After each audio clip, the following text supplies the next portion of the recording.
উম্মুল মোমিনিন সাফিয়া রাদিয়াল্লাহু তাআলা আনহু এর প্রকৃত নাম ছিল জয়নব। তিনি ছিলেন ইহুদি কন্যা।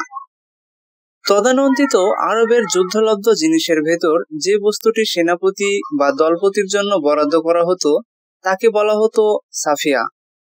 খয়বরের যুদ্ধের পর ইহুদিরা পরাজিত হলে মুসলমানের হাতে প্রচুর ধন সম্পত্তি গনিমত হিসাবে হস্তক্ষেপ হয়।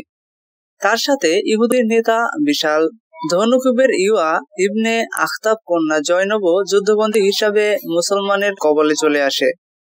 রাসূল সাল্লাল্লাহু আলাইহি ওয়াসাল্লাম এর প্রিয় সাহাবী হাদিয়া কলবিরা নবীজি সাল্লাল্লাহু আলাইহি ওয়াসাল্লামের কাছে একজন দাসীর আবেদন করেছিলেন। নবীজি সাল্লাল্লাহু আলাইহি ওয়াসাল্লাম যুদ্ধবন্দী জয়নবকে তার দাসী হিসাবে তার কাছে হস্তক্ষেপ করতে চাইলে মদিনার আনসাররা আপত্তি করে বলেছিল, বিরাট মর্যাদার অধিকারিণী সাফিয়া হিসাবে তার মর্যাদার প্রতি দৃষ্টিদান করুন। তাছাড়া সাফিয়া রাদিয়াল্লাহু তাআলা আনহু এর আম্মাও ছিলেন ইহুদিদের শ্রেষ্ঠ সেনাপতি শামায়নের কন্যা। এসব বিচারে তিনি সমস্ত দিক থেকেই ছিলেন ইহুদিদের অভিজাত বংশের মেয়ে। এটা শুনে রাসূল সাল্লাল্লাহু আলাইহি ওয়াসাল্লাম অন্য একটা দাসীকে হাদিয়া কলবি রাদিয়াল্লাহু তাআলা আনহুকে প্রদান করে সাফিয়া রাকে মুক্ত করে দিয়েছিলেন। সাফিয়া রায়ের প্রথম বিয়ে হয়েছিল ইহুদি গোত্রের প্রধান সালামের সঙ্গে, কিন্তু সেখানে তার বনিবানা হয়নি।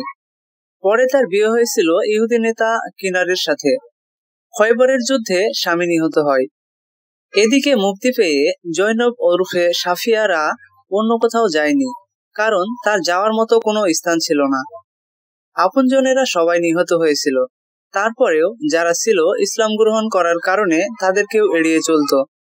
অবশেষে তিনি নবী করিম সাল্লাল্লাহু আলাইহি ওয়াসাল্লামের কাছে আশ্রয় প্রার্থনা করলেন। তিনি তাকে স্ত্রীর মর্যাদা প্রদান করে আশ্রয় দান করেছিলেন।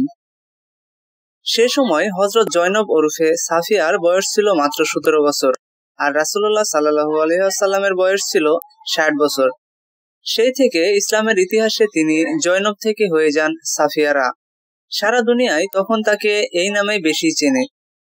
ইসলাম কবুল করার পর তার জীবনধারা সম্পূর্ণ পরিবর্তন হয়ে যায়। বিশাল ধনীর কন্যা হিসাবে তার কাছে প্রচুর গহনা ছিল।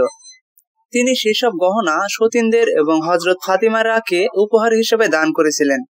তিনি লেখাপড়া জানতেন, তাই আত্মীয় স্বজনদের কাছে চিঠিপত্র লিখে তাদেরকে ইসলামের প্রতি আহ্বান জানাতেন। তার এই দাওয়াতের ফলে বহু ইহুদি আত্মীয় ইসলাম গ্রহণ করে।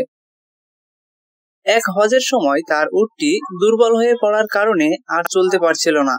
তিনি কান্না শুরু করলেন। নবীজি সাল্লাল্লাহু আলাইহি ওয়াসাল্লাম তার নিজের হাতে তার চোখের পানি মুছে দিয়ে বললেন, এই জন্য বুঝি কাঁদতে হয়? আরেকদিন রাসূলুল্লাহ সাল্লাল্লাহু আলাইহি ওয়াসাল্লাম বাড়িতে এসে সাফিয়া রাকে কান্দন অবস্থায় দেখতে পেলেন। জিজ্ঞাসা করে জানতে পারলেন আয়েশারা ও জয়নবরা তাকে বলেছেন যে আমার রাসূলুল্লাহ সাল্লাল্লাহু আলাইহি ওয়াসাল্লামের স্ত্রী এবং গৌরবের দিক হতে একই রক্তধারায় অধিকারী। নবীজি সাল্লাল্লাহু আলাইহি ওয়াসাল্লাম তখন সাফিয়াকে বলেন, তুমি কেন বললে না যে আমি আল্লাহর নবী হারুন আলাইহিস সালামের বংশধর এবং আমার স্বামী আল্লাহর প্রেরিত রাসূল? উল্লেখ্য, হারুন আলাইহিস সালাম ও মুসা আলাইহিস সালাম সম্পর্কে ভাই এবং তারা দুজনেই আল্লাহর নবী ছিলেন। সাফিয়া রাদিয়াল্লাহু তাআলা আনহু অধিক দান করতেন। তার প্রচুর ধন সম্পত্তি ছিল। তিনি ইন্তেকালের সময় প্রচুর ধন সম্পত্তি তার বোন এবং তার সন্তানকে দান করেন এবং বাকি অংশ গরিবদের মাঝে বিলিয়ে যান। তার কোনো সন্তানাদি জন্মগ্রহণ করেনি, এই কারণে তিনি ছোট বাচ্চাদের প্রতি ভীষণ মমতা দেখাতেন। শিশুদেরকে নানা রকম পোশাকে সাজাতে পছন্দ করতেন। সাফিয়া রাদিয়াল্লাহু তাআলা আনহু ছিলেন একজন স্পষ্টবাদী। একবার এক দাসী খলিফা হযরত উমর রায়ের কাছে সাফিয়া রাদিয়াল্লাহু তাআলা আনহুর বিরুদ্ধে অভিযোগ করে বলেন, এখনো তার মধ্যে ইহুদির মনোভাব বিদ্যমান, কারণ তিনি এখনো শনিবারকে মানেন এবং ইহুদিদের সঙ্গে সম্পর্ক বজায় রাখেন। দাসীর কথায় সত্যতা যাচাইয়ের জন্য হযরত উমররা লোক মারফত পাঠিয়ে সাফিয়া রাদিয়াল্লাহু তাআলা আনহুকে অভিযোগের ব্যাপারে জিজ্ঞেস করেন। সাফিয়া রাদিয়াল্লাহু তাআলা আনহু জবাব দেন, যখন থেকে আল্লাহ তাআলা আমাকে শনিবারের বদলে জুম্মা দান করেছেন, তখন থেকে শনিবার মানার কোনো প্রয়োজন আমার নেই। আর ইহুদিদের সঙ্গে আমার সম্পর্ক রাখার কারণ হলো তাদের মধ্যে আমার আত্মীয় স্বজন আছে, সেই সম্পর্ক আমাকে বজায় রাখতে হয়। হিজরি ৩৫ সনে বিদ্রোহীরা হযরত ওসমান রাকে গৃহবন্দী করে, তার বাসায় সবকিছু সরবরাহ বন্ধ করে দেয় এবং বাসাটির চারিদিকে ঘেরাও করে রাখে। সেই কঠিন সময়ে সাফিয়ারা তার দাসীর মাধ্যমে ওসমান রায়ের ঘরে খাবার ও কিছু পানীয় পৌঁছে দিয়েছিলেন। ৬০ বছর বয়সে তিনি মদিনাতেই ইন্তেকাল করেন।